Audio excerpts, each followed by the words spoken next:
Hi. Good evening, everybody. It is 8:30, and we just got home from church. Today was a holy day of obligation for us Catholics, and I forgot that we had to go. Somebody reminded me of about close to 6:30 that I had to go, and church was at 7. So I was like, ah. At that time, my son was in Good Shepherd. I mentioned that to you guys yesterday. That the camera's over there. Sorry. That he goes to Good Shepherd. So let me go over our day. We woke up and sorry. We woke up at 9. No, I'm such a liar. We woke up at 7. We then had we got changed and we started our Bible study because me and my kids do Bible study in the morning. Like that's the first thing we do. I have them started while I make breakfast, and we're done with that about 9, and then we eat breakfast at about 9. Then we start with my son's homeschool. That finishes, I want to say close to 12-ish, 12:30. And then I would do my daughter's homeschool, but since she's in kindergarten, it's like super fast. We're done by like 1:30, and then we have lunch at 2. That's pretty much your schedule every day. And so it works out very well because my Bible study starts at 1. So we finish at about 12:30. Hey! Hey, little boy. What's the matter? You got a cut right there. Big teeth, big teeth. Go. Go. Do it. No, you don't want to?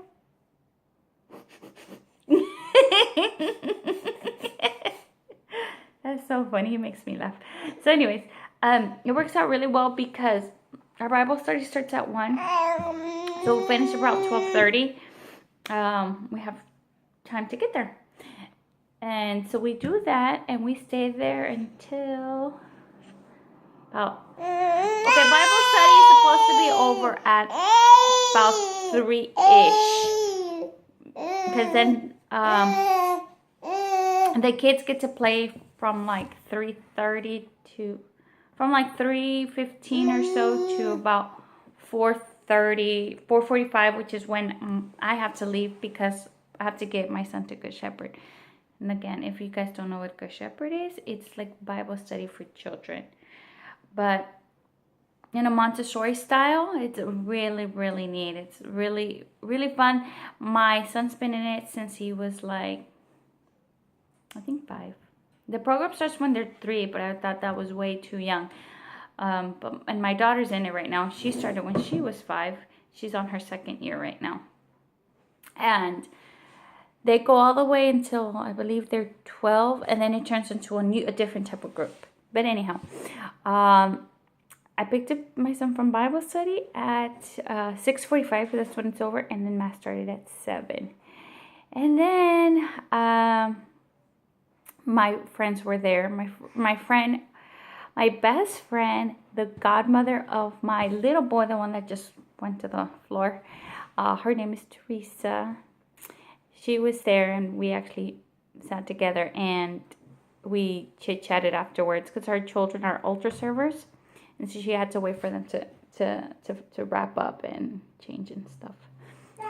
And so we talked for a little while, and now we're getting home, and it's 8:34. Mass was over at 8.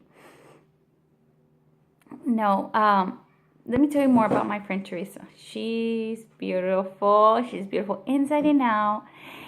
She's super, super sweet and kind and giving. I've never met anybody so giving. She'll drop anything or almost anything to help somebody else. And she's so beautiful. You won't believe what I'm about to say. She had 8 children, and you can't even tell. She's super, super thin, and she looks super, super young. And I say it's the Holy Spirit that makes her, so outgoing and happy and positive and look so beautiful. I hope I can introduce you guys to her one day. I think she should have her own YouTube channel, really, because we can all learn a lot from her. She's such a devout Catholic. I admire her a lot. She's gone through a lot of trials. She does have a little boy with autism, and man, it doesn't. She just deals with it so gracefully. It can be really tough. I see her struggles, but no. She's like, no, it's God's will, and it's God's will. So, she's my best friend. I've known her since her little baby. Her littlest one was 6 months old, and that little one's like 6.5. So, I want to say I've known her maybe 6 years. I don't know exactly, but I know it was around this time because she actually ended up being my secret Santa for an activity that we were participating in, and we got really close from then on. So that was such a, I think that was like a friendship that was like meant to be. And she just baptized my baby, so now we're like family. Now we're even closer.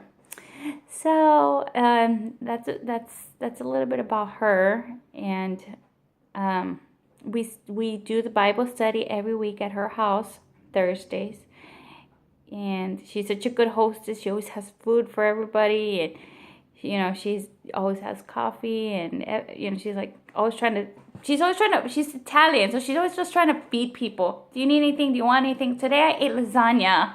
Gluten-free lasagna that she made specially for me. I love you, Teresa. And she knows I can't really drink coffee. So she got this. It's a dandelion tea. And it's got other stuff in it, but it tastes just like coffee. It's so good. I don't know what it is, but it's really good. It's just like a coffee alternative. It doesn't have caffeine in it, but it tastes just like coffee. It's so delicious.